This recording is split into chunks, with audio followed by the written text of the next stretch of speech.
마태복음 10장 16절입니다. 함께 마태복음 10장 16절 말씀 봉독하겠습니다. 너희를 보냄이 양을 이리 가운데로 보냄과 같도다. 그러므로 너희는 뱀같이 지혜롭고 비둘기같이 순결하라. 네, 이게 이제 본문이에요. 뱀하고 비둘기가 있잖아요. 근데 거기 본문 말씀에 보면 전제가 있어요. 뱀하고 비둘기 같다라고 하면 대상이 누군지 빨리 찾아봐요.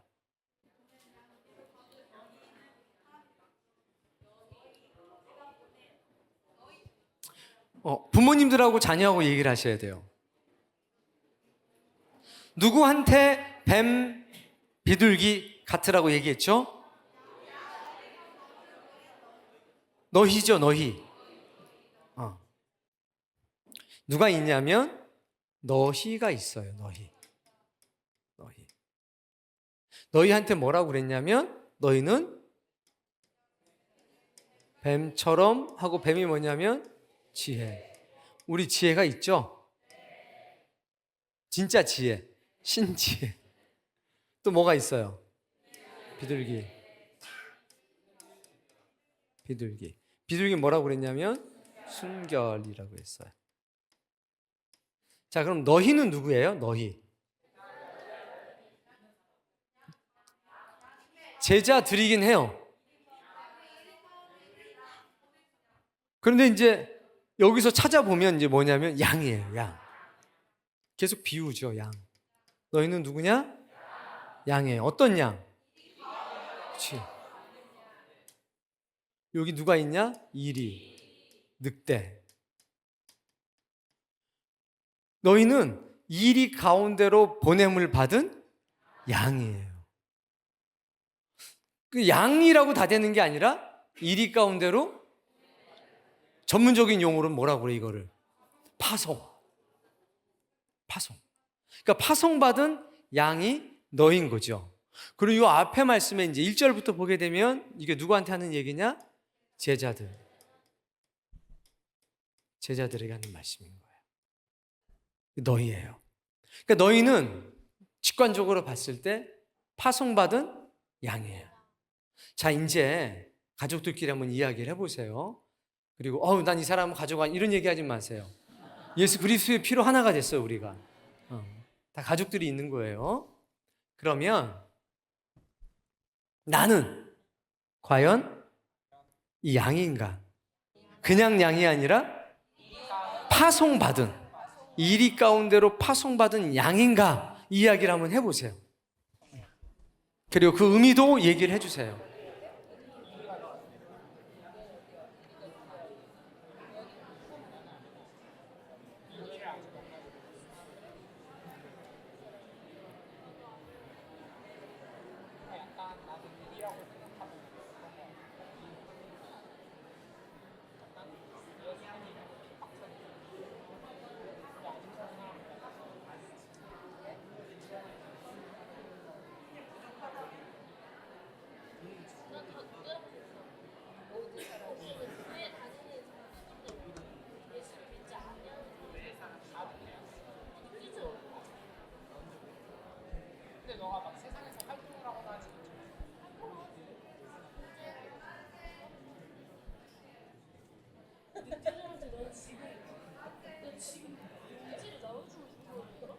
자, 우리가 전부 다 양은 맞아요.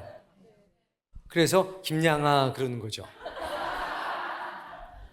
요즘에 이제 놀라는 게 제가 무슨 얘기가 막 웃어요. 그래서 이게 어떻게 된 거지? 제가 충격을 받는데 양인 거예요, 전부 다. 근데 문제는 여기 중요한 문제는 양이냐 아니냐가 아니라 양인데 파송을 받은 양이냐 아니냐 이건 거예요. 자, 파송받은 양 같은 생각이 들면 손. 자, 그럼 이게 무슨 얘기냐면, 자, 내가 파송받은 양이라고 그랬죠. 그럼 뭐 어떻게 되냐면 내 주변에 뭐가 많은 거예요? 많은 거죠. 내 주변에 나를 괴롭히는 사람이 많아요, 적어요? 너무 많죠. 거기서 살고 있어요? 손 들었던 분들, 여러분은 집에서 일이에요, 양이에요? 그러니까 집으로 파송받은 건 아니죠, 이제. 그러면 도대체 이 양은 어디로 간 거예요? 간혹 내가 혼자 신앙생활 한다면 가정이 일이거나 늑대의 무리일 수도 있겠죠. 그럼 도대체 나는 어디로 파송을 받은 거예요? 저 이리 가운데로 할 때 이리 가운데가 어디예요? 그걸 지금 얘기를 한번 해봐요.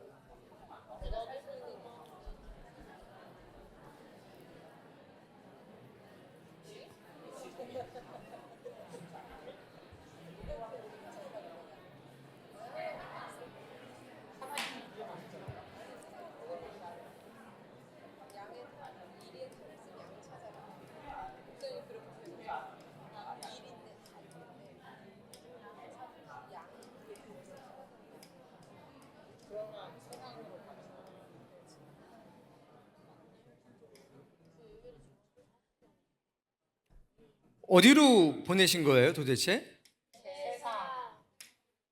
세상이 뭔데요? 이리가 가득한 곳이요? 이리가 가득한 곳이 어딘데요? 세상?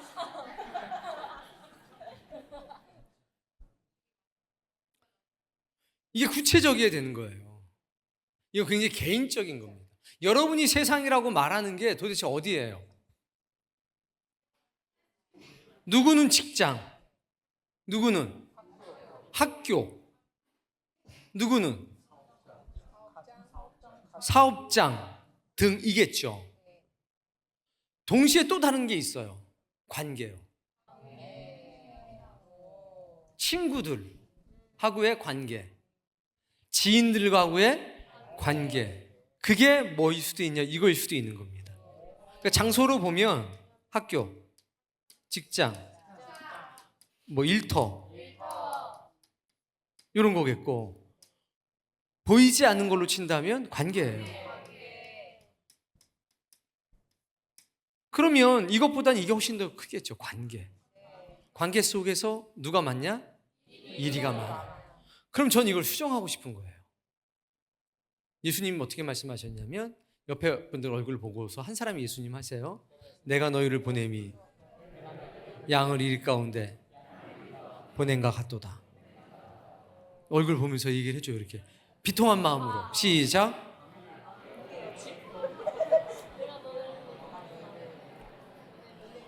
근데 저는 이걸 고치고 싶은 거예요. 마음으로. 어떻게 고치고 싶냐? 내가 너희를 보냄이 호랑이와 사자를 이리 가운데 보낸 것 같다. 이렇게 바꿔주셨으면 좋겠어요.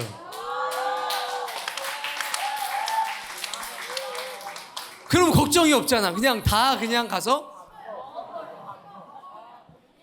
그런데 이걸 바꿀 수가 없다는 거지. 예수님이 이렇게 말씀하셨기 때문에 나는 이렇게 바꿨으면 좋겠는데, 그럼 속이 후련할 것 같은데, 주님이 하신 말씀을 내가 바꾼다고 바꿔지냐 이거예요. 안 바꿔지죠. 그러니까 죽으나 사나 우린 뭐로 가야 되냐? 양으로 가야 돼요. 정말 마음은 예수님이 호랑이나 사자를 이리 가운데 보낸가 같다 했으면 걱정이 없잖아요. 그런데 뭐로 보냈어요? 양으로 보냈어요. 왜 양으로 보내셨을까? 왜? 이거 한번 얘기해 볼 수 있을까요? 자녀들이 엄마한테 아빠한테 얘기해 줘요. 그럼 아빠 엄마가 들어봐요. 그리고 아빠 엄마 아니고 그냥 한 사람이 부모 역할을 해줘요. 한 사람이 자녀 역할을 해주세요.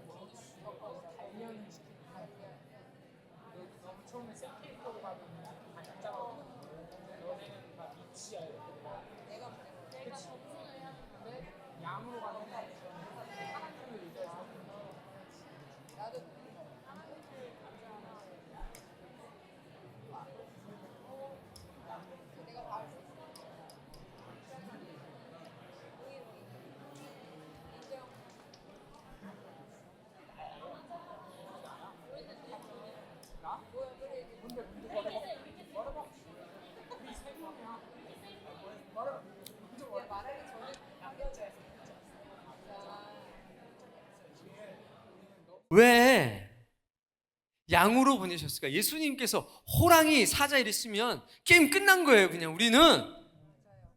그렇죠? 속 시원하게 살 수 있는데 뭐라고 그러셨냐? 양을 보낸 것 같아 했기 때문에 이걸 못 바꿔요. 이제 이걸 인정하고 받아들이고 순종해야 돼요. 따라해 보세요. 이게 나를 살리는 거다. 우리 생각에 나를 살리는 호랭이, 사자로 보내셔야 나를 살리는 건데, 주님은 생각하시기를 양으로 너희를 보내는 게 너희를 살리는 거다, 이렇게 하신 거예요. 이게 호랑이와 사자로 가면 무력 진압 가능해요. 무력으로. 그렇죠? 모 권사님처럼 집안을 다 힘으로 장악해가지고 이렇게. 별일 있어요? 물어보면 항상 별일이 없죠. 항상 별일이 없어요. 자녀들한테 물어보면 항상 별일이 있어요. 네. 사실 이렇게 하면 간단한 건데, 왜 하나님은, 예수님은 우리를 양으로 이리한테 보내셨냐? 여기 오면 있어요. 이게 뭐예요? 감동. 이리를 무력으로 진압하는 건 쉬워요. 근데 무력으로 진압하는 건, 따라해 보세요. 나한테 유익이 없다. 나한테 상급이 없다. 상급이 없는 거예요. 여러분 잘 들으셔야 돼요. 교구장님들, 아니면 집사님들, 가장님들. 자, 교구 가족들이, 울타리 가족들이 협조를 잘 해주는 편이에요? 잘 안 해주는 편이에요? 복 받은 거예요. 때때로는 이제 협조가 안 될 때도 있죠. 그때 이제 부탁이 들어와요. 목사님 한마디 좀 해주시면 안 돼요? 전화 와가지고, 혹시 애들이 말을 안 듣는데 목사님 한마디 해주시면 안 돼요? 그럼 쉽게 해결이 되죠. 일시적으로. 근데 본질적인 해결은 되지 않아요. 양으로 보내서 늑대를 굴복시켰을 때 우리의 상급이 커요. 호랭이로 보내가지고 굴복시키는 건 우리의 상급이 하나도 없습니다. 이 지점이 굉장히 중요한 지점이에요. 뭐요? 요것 때문에 요 말씀을 주신 거예요. 이리들을 뭐 시켜라? 감동시켜라. 그러려면 두 가지가 필요한 겁니다. 첫 번째, 지혜가 필요. 뱀이 필요한 게 아니라 지혜가 필요한, 또 순결이 필요하다. 이걸 우리가 좀 유식한 말로 뭐라고 얘기를 하냐면, 복음을 가진 자, 복음의 사람이라고 얘기해요. 복음의 사람은 양이에요. 호랑이나 사자가 아니에요. 그러니까 힘과 무력을 가지고 복음을 전하는 게 아닌 거죠. 그러니까 칼을 들고 가서 너 믿으면 살려주고 안 믿으면 죽일 거다, 이거는 안 되는 거예요. 복음은 그렇게 전해서는 안 되는 거예요. 복음은 항상 어떤 자세로 가야 되느냐? 양의 자세로 가야 돼요. 누구의 자세로? 양의 자세로. 마치 누구를 대하는 것처럼, 이를 대하는 것처럼, 내가 마치 연약한 자인 것처럼, 내가 군림할 수 없는 존재인 것처럼 그렇게 다가가야 됩니다. 다가가서 두 가지를 기억해야 돼요. 지혜와 순결이 있어요. 여기서 기본은 뭘까요? 이야기 나눠보세요. 기본. 지혜와 순결 중에 기본.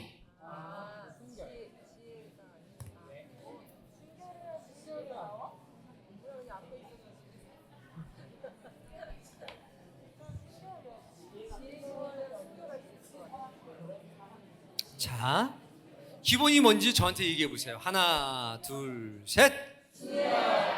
순결. 맞은 사람 박수.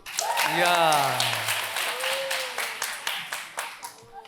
복음의 사람에게 기본은 뭐냐?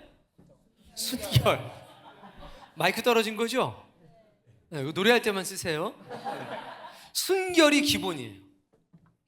믿음의 사람, 복음의 사람에게 기본은 뭐라? 이 순결의 대상은 누구냐면 예수 그리스도, 하나님. 영적인 뭐가 있어야 돼요? 순결이 기본이에요. 이게 뭐라고요? 기본.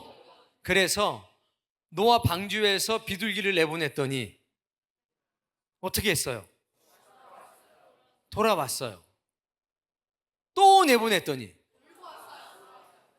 올리브 나무 가지를 까마귀는 내보냈더니 안 돌아왔죠? 어디 갔어요? 시체 뒤에서 재밌게 맛있게 먹고 마시면서 놀았어요. 그게 순결이에요. 비둘기의 순결은 뭐냐? 나갔어요. 그리고 다시 주인에게 돌아와요. 나갔어요. 좋은 소식을 가지고 주인에게 다시 돌아와요. 그리고 자기의 사명을 다한 다음에 놔주면 그땐 날아가는 거예요. 이게 순결이에요. 까마귀는 순결함이 없었습니다. 자기의 이 욕심을 따라 살았어요. 근데 비둘기는요, 주인을 위해 살았죠. 그게 순결이에요. 복음의 사람의 기본은 뭐냐? 순결이다. 옆에 분들, 순결한지.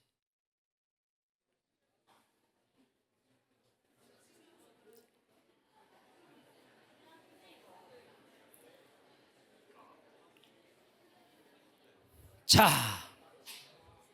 순결하대요? 자, 그럼 손 한번 들어볼게요. 우리 엄마 아빠는 봤을 때 비둘기처럼 순결한 게 있다? 손 한번 들어보세요.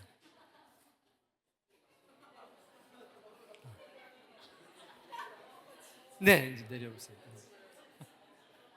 자, 이건 뭐라고 그랬죠? 기본.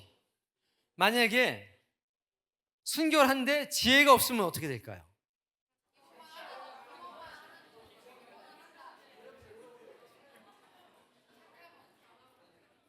자, 순결한데 지혜가 없으면 어떻게 될까요? 따라해 보세요. 죽어요. 죽어요.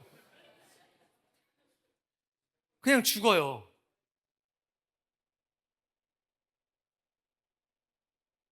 순결한데 지혜가 없으면 어떻게 된다고요? 죽어요. 엄마 아빠 그냥 보세요. 죽게 생겼나 살게 생겼나. 그런데 순결하지 않은데 지혜가 있으면 어떻게 되나요? 일이 돼요. 한마디로 말하면 여기는 죽어요잖아요. 여기는 나빠요. 나빠요. 지혜로운데 순결함이 없으면 나빠요. 그러니까 우린 둘 중에 하나 고르라고 그러면 순결을 골라야 돼요. 자, 순결이 채워졌으면 그 다음부터는 지혜를 구해야 돼요. 그래서 다윗을 보세요. 다윗. 오늘 본문 3상 24장에 다윗은 양입니까? 호랑입니까? 양이죠. 호랑이고 사자인데 하나님이 뭐 만드셨냐? 양 만드셨어요. 두 가지 주신 거예요. 첫 번째, 순결했고, 두 번째, 지혜로웠어요. 순결만 했으면 죽어요. 지혜만 있으면 나빠요. 근데 지혜와 순결을 같이 가지고 있으면 살아요. 하나님의 도구로 살아가요. 하나님의 영광을 드러낼 수 있다는 겁니다. 이게 다윗이 결정판입니다. 자, 이제 볼게요. 호세아서 7장 11절 말씀을 읽어보세요. 에브라임은 어리석은 비둘기같이 지혜가 없어서. 네, 뭐가 없어요? 지혜가 없어요. 뭔데? 비둘기인데 순결한데 지혜가 없었어. 그러니까 어디로? 애굽을 향해서 가긴 또 어디로 가요? 이게 무슨 얘기예요? 애굽을 향해서 나 좀 도와줘. 아이고. 그리고 아수르로 가서 자기 죽이러 온 그 대상인데 아수르한테 막 도움을 청하는 거예요. 그러니까 비둘기가 뭐가 없으면 죽는다, 망한다. 그러니까 순결함은 자랑이 아닌 겁니다. 이건 가장 기본적인 거예요. 그래서 우리는 순결에 뭐가 있어야 된다? 지혜가 있어야 한다. 양에겐 이거는 필수다. 자, 그런데 순결한 건 우리가 이제 이해가 되잖아요. 노아 방주 창세기 8장 사건을 잘 기억하셔야 돼요. 아이들한테 오늘 밤 자세히 물어보세요. 도대체 창세기 8장에서 뭔 일이 있었는지 아이들한테 잘 이거 말해줄 수 있는 아이들, 학생들, 자녀들 손 한번 들어보세요. 복이에요. 복 받으세요. 부모님들도 그런 아이를 낳고 기르느라 고생하시니까 복 받으세요. 자, 이 지혜에 있어서는 두 가지를 생각해야 돼요. 자, 일단 시편서 140편 3절 읽어보세요. 뱀같이 그 혀를 날카롭게 하니 그 입술 아래에는 독사의 독이 있나이다. 네, 3절 다시 한번요. 뱀같이 그 혀를 날카롭게 하니. 자, 뱀같이 그 혀를. 그러니까 뱀의 특징은 뭐예요? 날카로운 혀를 가지고 있다. 뭘 가지고 있다? 날카로운 혀. 이거 이상한 거예요. 왜? 이가 날카로운데? 왜 혀가 날카롭다고 그랬지? 이야기 한번 해보세요.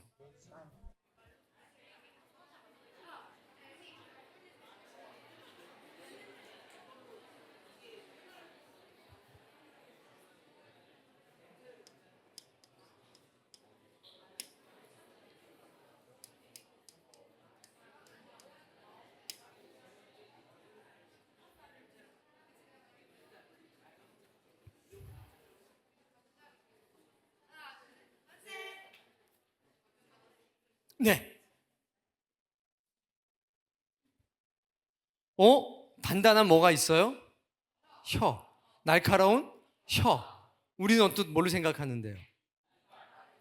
이를 생각하는데, 이빨을 생각하는데, 이가 날카로운데. 근데 성경은 뭐라고 그러냐면 날카로운 혀를 가지고 있다. 우리는 어디로 가야 돼요? 창세기 3장으로 가야 돼요.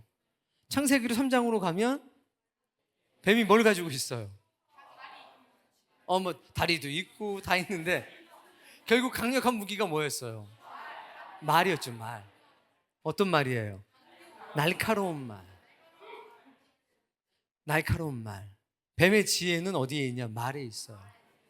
때에 맞게 뭘 사용할 수 있느냐?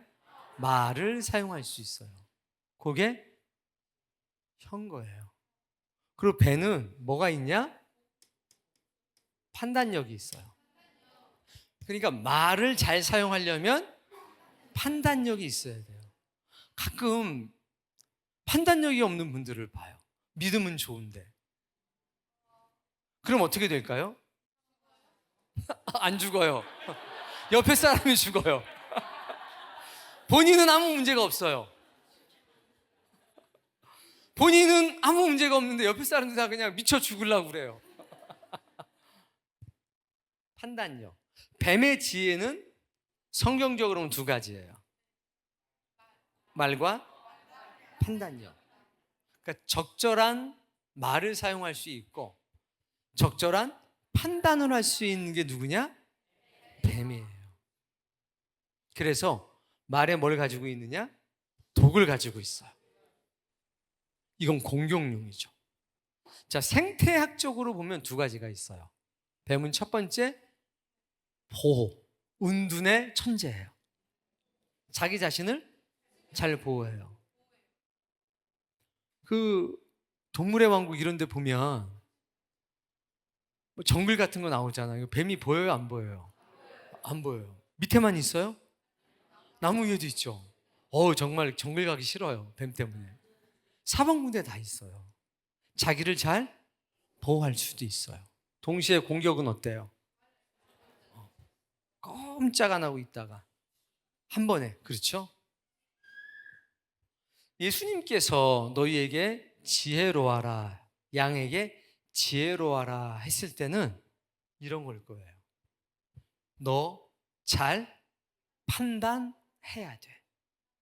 두 번째, 너 적당한, 적절한 언어를 사용할 수 있어야 돼. 공격해야 될 때인지 피해야 될 때인지 정확한 판단을 할 수 있어야 돼 라고 말하는 거예요. 여기에는 아군인지 적군인지 구별할 수 있는 지혜도 당연히 들어가 있는 겁니다. 호세아서 7장 11절이 그 얘기잖아요. 아군인지 적군인지 지혜가 없으면 구별하지 못하는 거예요. 적군인데 거기 갔다가 막 도움을 구하고 내 정보를 다 알려줘요. 다. 그런 사람이 교회 안에 꽤 많아요. 교회가 그래서 어려움을 많이 겪습니다. 우리 교회도 그렇고 대부분의 교회들이 그래요. 그러니까 우리한테 양이라고 하셨기 때문에 우리는 이 사건을 잘 봐야 돼요. 오늘 본문이었던 3상 24장. 자, 먼저 4절, 후반절. 내 내 생각에 좋은 대로 그에게 행하라 하시더니 이것이 그 날이니이다. 이건 제안이죠. 이건 상식적인 거고요. 이거는 나쁜 건 아니에요. 그러나 다윗이 일어나서 사울의 옷자락을 가만히 뺐어요. 조용히 뺐어요. 그리고 그걸 들죠. 이게 뭡니까? 지혜예요. 이게 뭐라고요? 지혜. 이게 뭐라고요? 지혜예요. 그리고 이게 뭐예요? 순결이에요. 이게 6절에서 증명되는 겁니다. 6절. 자기 사람들에게 이르되 내가 손을 들어 여호와의 기름 부음을 받은 내 주를 치는 것은 여호와께서 금하시는 것이니. 주어가 여호와잖아요. 여호와께서 금하셨다. 즉 하나님과의 관계.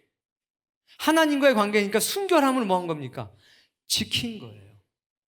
너희도 그를 치지 말라. 하나님 앞에 어떤 사람? 순결한 사람인 거예요. 누가? 다윗이. 자, 그러나 이제 11절. 내 아버지여 보소서, 내 손에 있는 왕의 옷자락을 보소서. 옷자락을 보여주는 거죠. 자, 이게 뭐예요? 지혜. 옷자락이 없었으면 어떻게 돼요? 증명이 안 되잖아요. 네가 임마 겁이 많아가지고 그런 거지. 네가 다가오는 걸 내가 몰랐을 것 같아? 이럴 수 있잖아요. 사울은 충분히 그러고도 남을 사람이잖아요. 옆에 사람 싹 얼굴 한번 보고 그리고 이제 알아듣게 나중에 무슨 곤란한 일이 생기고 억울한 일이 생기면 이렇게 얘기해줘요. 꼭 사울 이렇게 딱 얘기하시면 딱 들었어요. 사울이 변명할 수 없는 거죠. 이건 나머지 3,000명을 향해서도 600명을 향해서도 이게 뭐냐? 지혜예요. 지혜. 지혜가 있어야 돼요.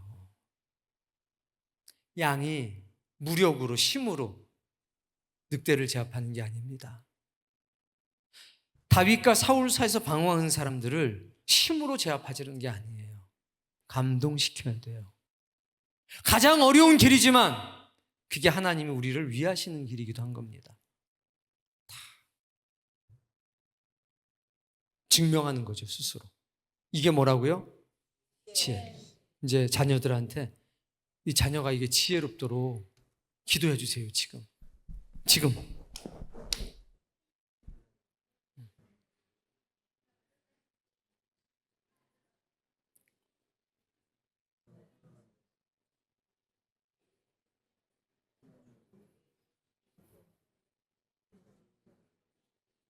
그리고 부모님들도 지혜롭게 해달라고 기도하세요.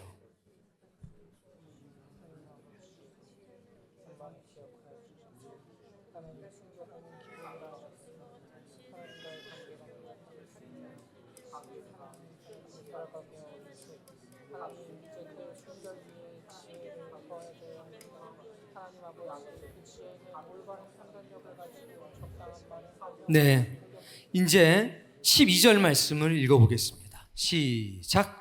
여호와께서는 나와 왕 사이를 판단하사 여호와께서 나를 위하여 왕에게 보복하시려니와 내 손으로는 왕을 해하지 아니게 하겠나요? 할 말을 하는 게 지혜인 거예요. 할 행동을 하는 게 지혜인 겁니다. 여호와께서 나를 위하여 왕에게 보복하실 겁니다. 이야. 근데 사울이 이 말 듣고 기분 나빠해요? 기분 좋아해요? 감동받았어요. 이거는 좋고 나쁨의 문제가 아니라 감동받았어요. 내 손으로는 왕을 치지 않을 겁니다. 할 말을 하는 거죠. 그게 뭐라고요? 그 지혜예요. 그러니까 오늘 예수님께서 뱀같이 지혜롭고 비둘기같이 순결하라. 교회 안에만 머물러서 나만 믿음의 생활할 사람들은 그냥 살면 돼요. 근데 우리 모두는 보냄을 받은 존재거든요. 복음의 사람이란 말이에요. 복음의 사람이 내가 아직 안 됐다면 나는 아직 은혜를 완전히 받지 못한 겁니다. 우리는 관계 속으로 보냄을 받았거든요. 기도해야 돼요.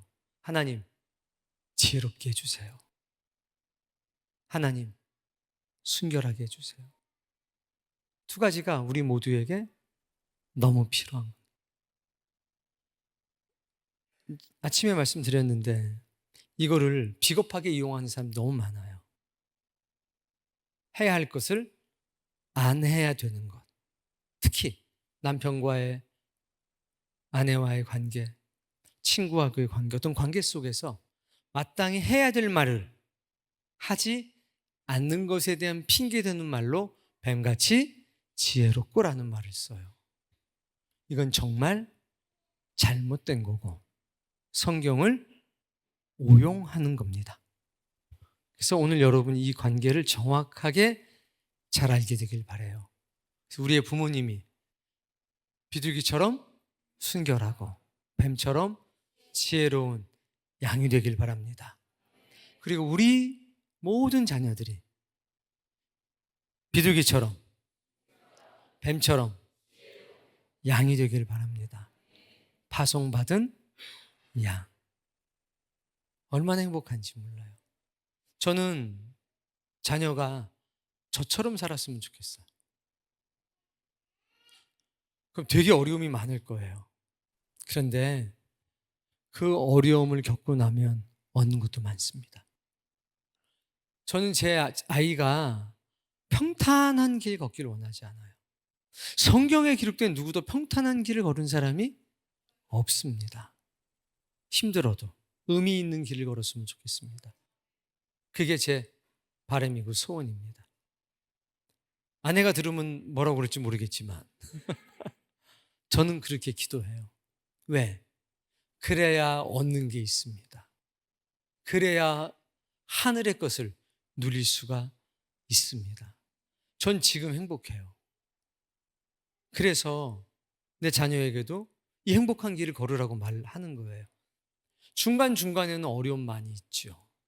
고통스러운 길이 많이 있습니다. 그러나 우리가 누구에게나 다윗과 같은 삶을 살기를 원하고 요셉과 같은 삶을 살기를 원하잖아요. 근데 고난을 빼고 요셉이나 다윗이 누렸던 영광만을 얘기한다면 이건 되지 않는 거잖아요. 지금 내가 은혜 안에서 살아온 길을 되돌아보면 감사밖에는 드릴 것이 없습니다. 어려움이 없어서 감사한 게 아니라 수많은 어려움 가운데 주님이 함께 해주셔서 감사하고 지금 겪는 어려움 가운데도 주님이 함께 하셔서 너무 감사하고 이 어려움 또한 지나갈 뿐만 아니라 지나간 다음에는 주님이 주시는 아름다운 선물로 그 흔적이 남을 거라는 뭐가 있을까요? 확신, 소망이 있습니다. 고난이 다가올 때 괴롭지요. 힘듭니다. 아픕니다. 그러나 고난이 없는 게 복이 아니라 고난이 복으로 변하는 게 복인 겁니다. 그걸 경험하고 사니까 기도할 때 이렇게 기도하죠. 하나님, 고난은 정말 싫습니다. 고통은 너무나 아픕니다. 그러나 내 뜻대로 하지 마시고 아버지의 뜻대로 하옵소서. 결국은 거기 무릎 꿇는 거예요. 그리고 아침에 말씀드린 거 다시 한 번만 말씀드릴게요. 내가 교회에 헌신하고 사역에 헌신하고 주일에 헌신하는데 교회는 부흥하는데 교회는 좋아지는데 내 개인적인 삶은 점점점 어려워질 수 있습니다. 저도 그런 걸 많이 겪었어요. 난 점점 병들고 경제적으로 힘들어지고 여러 가지가 어려운데 교회는 점점 부흥하고 저에게 요구되는 사역의 양은 점점점 많아지고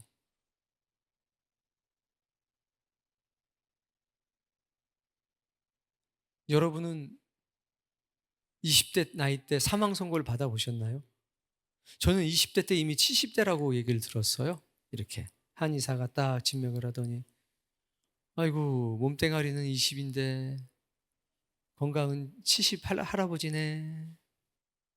그리고 전신마비가 왔어요. 운전하다 전신마비가 왔는데 집사람이 그때 옆에 타고 있었어요. 저는 가끔 그런 적이 있었는데 집사람은 처음 본 거죠. 옆에서 거의 한 50분, 1시간 가까이 막 울었어요. 못 움직여요. 전신마비가 와가지고. 병원 간 돈도 없죠. 그냥 가만히 있는 거예요. 차 세워놓고 가만히. 마비 풀릴 때까지. 뭐 그러다가 죽을 수도 있죠. 근데 병원 간 돈도 없었어요. 그냥 가만히. 집사람 이제 과부 되는 거죠. 젊어서. 그런데 그런 걸 지나면서 교회는 점점 부흥하고 커지고 요구되는 일은 사역은 점점 많아지고 몸은 그렇게 아파오고 스트레스는 내가 못 느끼는 스트레스는 좀 커가고 그래도 기뻤어요. 마음이 어땠냐면 주의 일하다가 죽으면 순교라고 생각을 했어요. 그리고 이제 딸도 남고 집사람도 남는데 걱정을 안 했어요. 왜? 하나님이 계시니까. 그냥 나만 생각한 거죠 뭐. 그런데 저는요 그런 시절을 지나가면서도 돌아보면 너무 감사한 거예요. 그런 시절을 지나왔기 때문에 하나님이 아내도 지켜주시고 자녀도 지켜주시고 나도 지켜주시고 교회도 지켜주신다. 그 시절이 언제 끝나나? 기약이 없는 거예요. 10년이 걸리든 20년이 걸리든 30년이 걸리든 그렇게 걷다 보면 하나님께서 조용하게 길을 여십니다. 그게 은혜라고 말할 수 있죠. 여러분도 그럴 수 있어요. 근데 그게 1년, 2년이 아니라 10년, 20년, 30년일 수도 있다는 거죠. 그러나 하나님 한 번도 우리 속이신 적이 없으십니다. 우리 아이들이 저보다는, 나보다는 나은 사람 돼야 되지 않아요? 하나님의 관점에서 그 신념이 여러분 변하지 않기를 바랍니다. 살아계신 하나님께서 반드시 그렇게 말씀드릴 거예요. 우리가 순결하긴 하지만 할 말을 못하는 존재가 되면 지혜롭지 못한 사람입니다. 저는 우리 교회에 이 지혜가 모두에게 필요하다고 생각을 해요. 우리는요 태어난 대로 살면 안 돼요. 태어난 건 양이지만 뱀의 지혜가 있어야 되고 태어난 건 양이지만 비둘기의 순결함이 있어야 합니다. 할 말은 해야 합니다. 하되 어떻게 해야 됩니까? 지혜롭게 해야 됩니다. 감동을 줄 수 있게 이야기할 수 있어야 됩니다. 저는 그럴 때가 다 됐다고 믿습니다. 바로 지금이 바로 그때입니다. 사랑의 교회 성도들은 봤더니 참 지혜롭다. 그러나 우린 또 얘기하죠. 우린 지혜로울 뿐만 아니라 순결해요. 꼭 붙여주세요. 이렇게 말할 수 있는 지혜로운 언변을 갖게 되기를 바랍니다. 그래서 우리는 참 순결해요. 다들 보면 순결해요. 거기에 주께서 지혜를 더해 주셔서 정말 하나님이 쓰시는 복음의 사람이 되기를 주님의 이름으로 축복합니다.